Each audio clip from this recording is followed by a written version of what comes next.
Ayan, Jay Gulin. Ito po ang aking presentation ngayong araw. So, ang una ang globalisasyon teknolohiya. Ano ang globalisasyon teknolohiya? Ang globalisasyon ng teknolohiya ay tungkol sa pagkalat at pagkakaunlad ng mga teknolohiya sa buong mundo na nag-uugnay-ugnay sa mga bansa at lipunan sa iba't ibang paraan.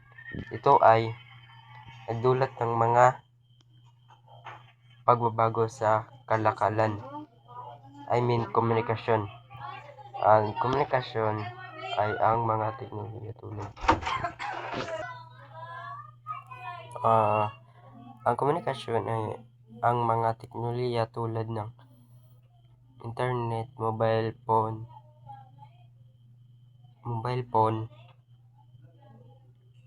at social media ay nagbibigay ng oportunidad sa mga tao na makipag-ugnay sa iba't ibang bahagi ng mundo.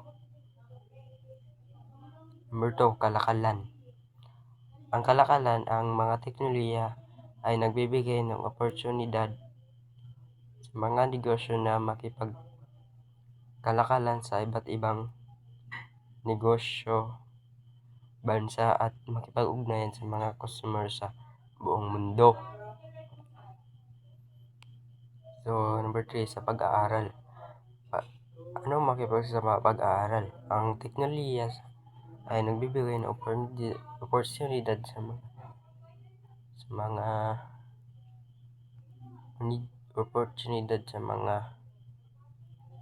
tao na makipag-aral sa iba't ibang paraan tulad ng online learning at distance education.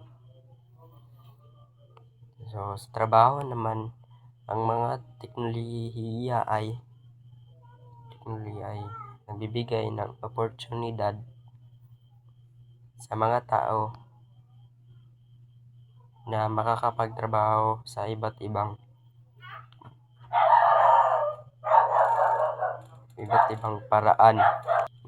paraan.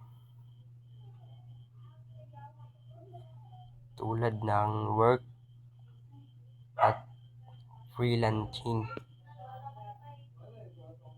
Ang globalisasyon ng teknolohiya ay nagdudulot ng mga benepisyo tulad ng pagtaas ng oportunidad sa trabaho, pag-unlad ng ekonomiya,